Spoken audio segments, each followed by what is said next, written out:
다시금 11절입니다. 또 내가 하늘이 열린 것을 보니 보라 백마와 탄자가 있으니 그 이름은 충신과 진실이라. 그가 공의로 심판하며 싸우더라. 천사로부터 어린 양의 혼인잔치에 대한 설명을 듣던 요한은 갑자기 하늘이 열린 것을 보게 됩니다.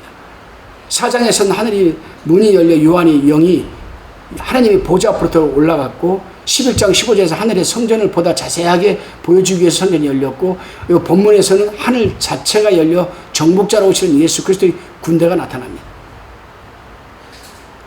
그래요 여러분, 백마탄자, 갑자기 하늘이 열려 요한이 바라보니까 백마탄자가 있다. 여기서 이 백마탄자는 6장의 백마탄자와 구별되는 예수 그리스도이시죠. 사도 바울은 주 예수께서 능력의 천사들과 함께 하늘로부터 불꽃 중에 나타나 악인들에게 보복하실 것을 말했습니다. 데살로니가후서 1장 7절 8절에서 지금 그리스도가 정복자의 기수로 나타나는 겁니다. 초림 때에는 평화의 상징인 어린 야기를 타셨으나 재림 때에는 여러분 이 싸우기 위해서 위용의 여러분 백마를 타시는 겁니다. 그리스도에 대한 무사의 개념은 원수들을 쳐서 패배시켜 정복한 승리의 왕을 지금 여러분 보여주는 것 아니겠습니까 여러분. 그래요. 다시금 충신과 진실이라고 했습니다. 요한은 백마탄자의 이름을 충신과 진실로 밝히고 있습니다. 다리에는 만왕의 왕이요 만주의 주라고 쓰여 있었는데 충신과 진실은 어디에 쓰여 있는지 그런 말은 없습니다. 요한이 성령에 의해서 알게 된 것일까? 충신에 해당하는 원어를 보면은 피스토스라는 형용사를 사용했습니다. 근데 이 피스토스 형용사는 신실하다는 뜻이거든요. 충신이 신실하다는 거죠. 그의 약속을 지키신다는 점에서 그 신실성은 성실성을 말하는 겁니다. 영어로는 충신을 faithful로 번역을 했습니다. faithful. 믿는 자들에게 주신 주님의 약속은 과거에도 성취되었고 지금도 끊임없이 성취되고 있으며 앞으로 예언의 마지막 부분까지 남김없이 다 성취될 것입니다. 신실하게. 그래서 faithful, 피스토스. 주님은 반드시 그 약속을 지킨다는 점에서 보면 충신이라는 겁니다. 그렇습니다 여러분. 공의로 심판하며 싸우시는 주님. 그래요 여러분. 우리 주님은 뭐 악인이라고 해서 무조건 다 심판하고 그러는 게 아니에요. 항상 공의의 중심을 놓고 심판하고 여러분 이 상벌이 분명하신 분이죠. 12절입니다. 그 눈이 불꽃 같고 그 머리에 많은 면류관이 있고 또 이름 쓴 것이 하나가 있으니 자기밖에 아는 자가 없고라고 했습니다. 승리한 정복자로서 그리스도를 언급하는 가운데 그의 눈이 불꽃 같다는 것은 1장 14절과 2장 18절에서 언급된 것과 동일하면서도 또 다른 의미를 내포한다고 할 수 있습니다. 그의 눈이 불꽃 같다는 것은 모든 것을 정확하게 보고 확실히 아는 그의 통찰력을 의미하지만 이 본문에서는 그 어떤 원수도 위대하고 전능한 힘을 가진 정복자 앞에 감히 설 수 없는 초월적 위엄을 여러분 나타내는 겁니다. 그렇습니다 여러분. 머리에는 많은 면류관이 있다고 했습니다. 그의 머리에는 많은 면류관이 있었습니다. 이것은 용의 7 면류관과 바다에서 나온 짐승의 10 면류관과는 대조가 되는 것이죠. 짐승이나 용의 면류관을 가졌다는 것은 권세와 영광을 갖다는 뜻이지만은 그들의 능력과 권세는 제한적이고 한정적이었습니다. 여기 그리스도는 많은 면류관을 가졌습니다. 이것은 제한적이 아닌 무한한 권세와 주권을 여러분 가리키는 겁니다. 자기밖에 모르는 이름이라고 했습니다. 또 이름 쓴 것이 하나 있는데 자기밖에 아는 자가 없다고 했습니다. 아무도 모르는 그 이름이란 무엇일까? 모든 피조물에게 숨겨진 이름은 그리스도 자신만이 아는 것으로 되어 있기 때문에 어쨌든 우리가 알지 못하는 이름이 그리스도에게 있다는 것은 유한한 유한은 뭐라고 그럴까 좀 무한을 알지 못하는 데서 신학적 명제와도 결부되어 있습니다. 우리가 그리스도에 대하여 모든 것을 다 알 수 있다면 그를 가리켜 비밀이라고 말하지는 않겠죠. 그러나 우리가 분명히 모르는 것도 있다는 겁니다. 그리스도만이 아는 것. 13절입니다. 또 그가 피 뿌린 옷을 입었는데 그 이름은 하나님의 말씀이라 칭하더라. 요한이 환상에서 재림하시는 그리스도는 피 뿌린 옷을 입고 있었습니다. 그리스도는 죄인을 구원하기 위해서 자기 피를 쏟았는데 여기서도 그는 피 뿌린 옷을 입고 있었습니다. 그러나 그의 옷에 묻은 이 피는 그리스도 자신의 피가 아니라 전쟁 중에 흘린 원수들의 피입니다. 원수들의 피. 그래서 아람어로 번역된 구약성경 창세기 49장 11절에 관한 팔레스타인 탈굼에 보면은 팔레스타인 탈굼입니다. 우리 성경이 아니라 거기에 보면 이런 말이 있습니다. 왕 메시아는 얼마나 아름다우신가. 그는 허리를 동이고 그를 미워하는 자들과 싸움을 하러 나가서 왕들과 방백들을 죽이실 것이며 그들이 죽은 피로 강물이 붉게 되리라. 그의 옷은 피에 젖을 것이며 그 자신이 포도주 틀의 즙과도 같으리라. 그가 피 뿌리는 옷을 입었다는 것은 적그리스도 군대를 다 죽이고 여러분 승리하실 것을 의미하는 겁니다. 아마겟돈 군대를 본격적으로 죽이는 곳은 성 밖이라고 하였고 이사야에서는 에돔과 보스라고 되어 있습니다. 팔레스타인 전체가 피바다가 되겠지만 특히 요르단 지역에 속하는 에돔과 보스라에서 많은 피를 흘리게 될 것으로 우리는 여러분 생각을 하게 됩니다. 하나님의 말씀이라 했습니다. 재림하시는 주님의 이름이 하나님의 말씀이라고 하였습니다. 여기서 주님의 말씀은 형이상학적 개념이 아닌 인격적 개념으로 나타나 있습니다. 원래 예수님은 선지하신 말씀 로고스, 즉 성경 말씀이 로고스였으나 육신을 입고 이 땅에 오셨습니다. 성육신하신 것이죠, 여러분. 그래요. 하나님은 말씀으로 세계를 창조하시고 그 말씀으로 만물을 유지 보존하시며 그 말씀을 통해 그가 선포한 모든 약속을 성취하시는데 바로 그 말씀이 예수 그리스도이며 여기서 악인들에게 보복하시는 메시아입니다. 다시금 14절을 보겠습니다. 하늘에 있는 군대들이 희고 깨끗한 세마포를 입고 백마를 타고 그를 따르더라. 하늘에 있는 군대들이라 했습니다. 희고 깨끗한 세마포를 입고 백마를 타고 재림하시는 주님을 따르고 있는 이 하늘에 있는 군대들은 누구인가? 이것은 재림이 광경을 모사하고 있는 다른 성경 구절들을 참고하면 해답이 나옵니다. 유다서에서는 주께서 수많이 거룩한 자와 함께 임한다고 하셨고 여기서 수많이 거룩한 자가 천사들이라고 보는 입장도 있지만 이 말은 영화된 성도들을 가리킬 수도 있습니다. 마태는 세상 추수 때 인자가 천사들을 보내 모든 넘어지게 하는 것들과 불법을 행하는 자들을 거두어내어서 풀무불에 던져 넣을 것이라는 주님의 말씀을 했습니다.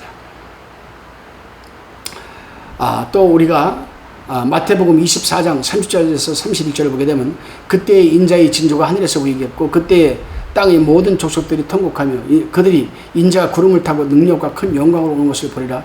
저가 큰 나팔 소리와 함께 천사들을 보내리니 저희가 그 택하신 자들을 하늘 이 끝에 저 끝에까지 여러 끝까지 사방에서 모으리라고 했습니다.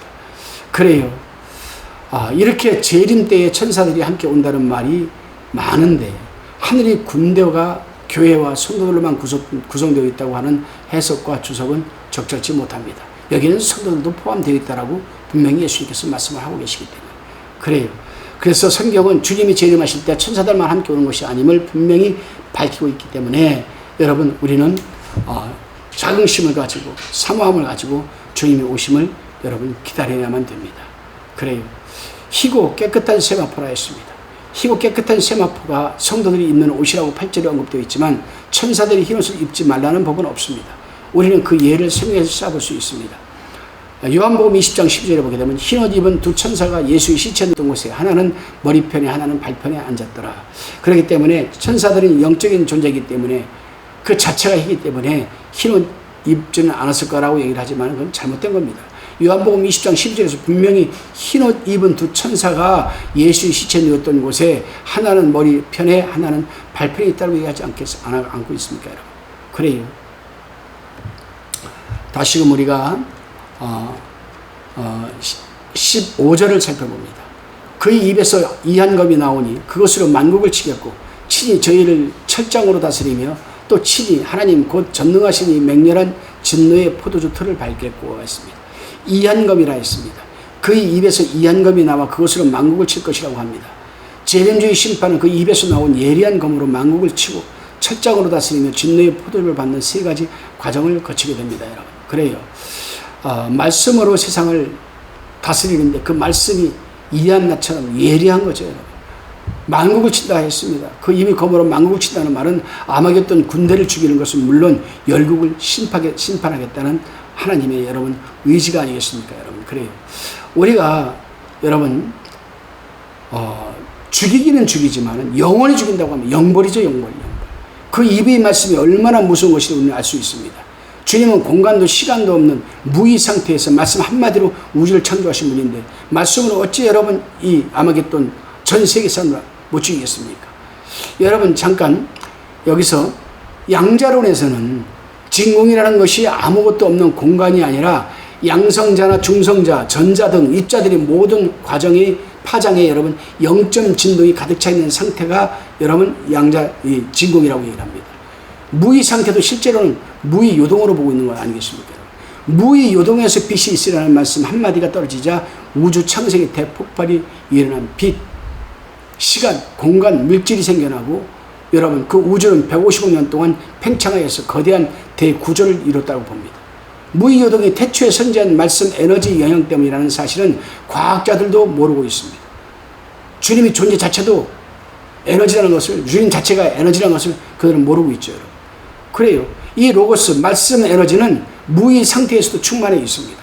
그러므로 무라는 것이 아무것도 없는 공간이 아니라 무의 요동이 되는 겁니다. 예수 그리스도와 말씀은 불가분의 관계가 그래서 있는 겁니다, 여러분. 왜? 말씀 자체가 예수 그리스도이기 때문에.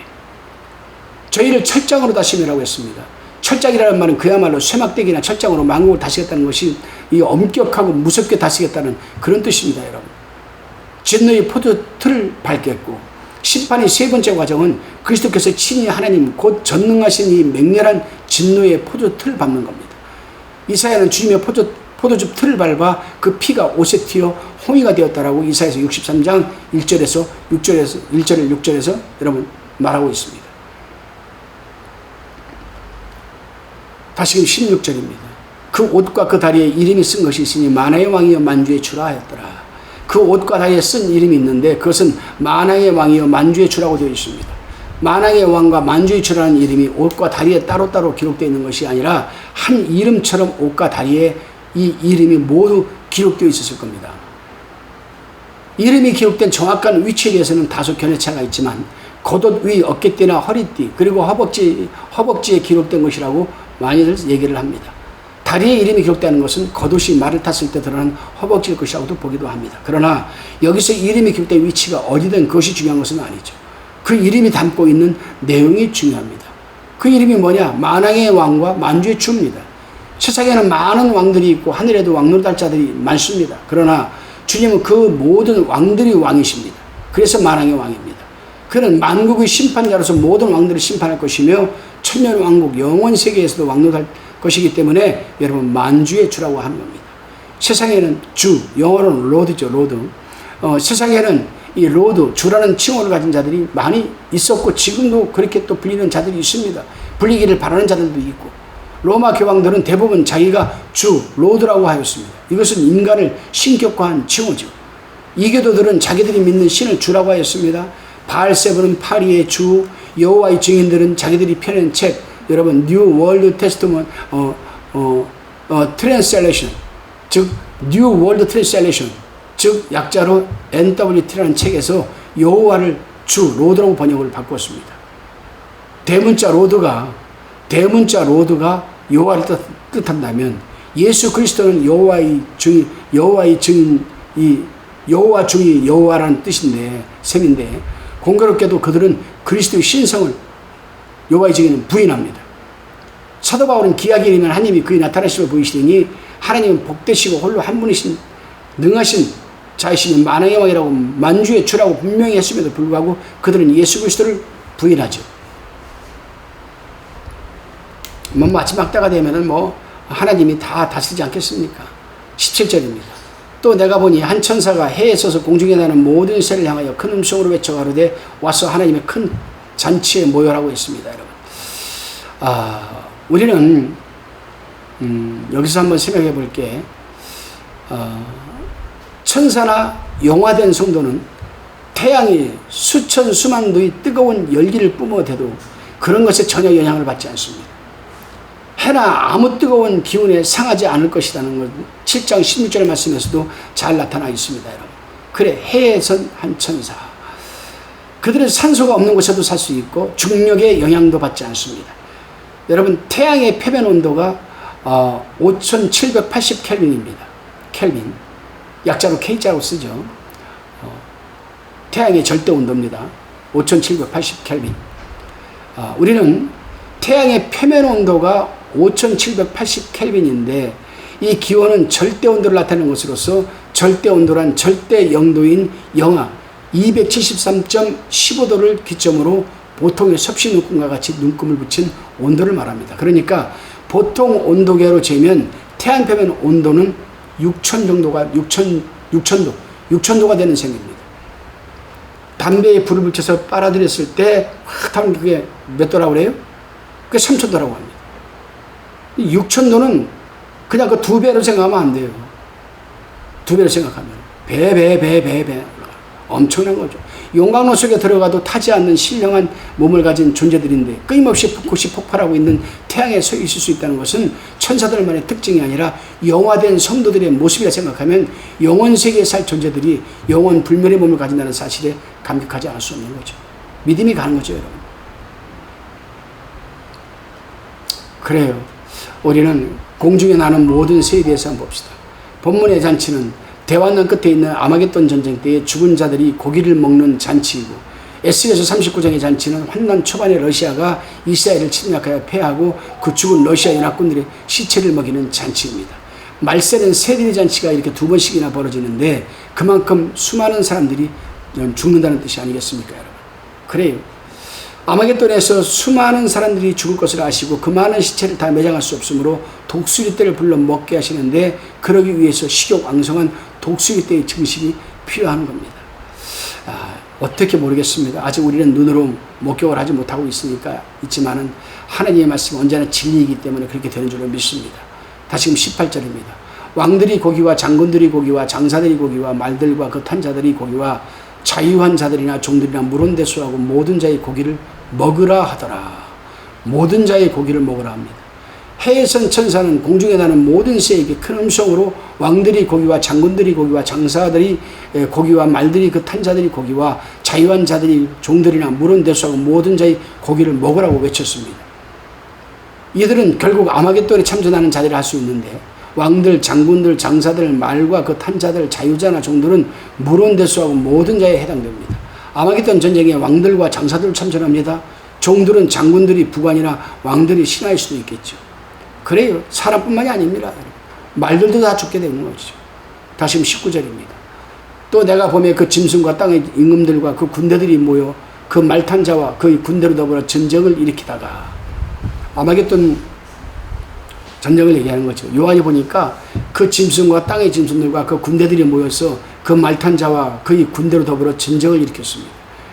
해에 선 천사는 아마겟돈 군대가 재림하시는 예수 그리스도의 그 입의 검으로 전멸하여 공중에 새들을 불러서 그 시체를 먹으라고 했는데, 다시 전쟁하는 모습을 뒤늦게 기술한 것은 앞에서는 전쟁의 결과를 먼저 언급하고 지금 본문에서는 전쟁하는 과정을 본절에서 지금 설명하는 것으로 보면 이해가 될 겁니다.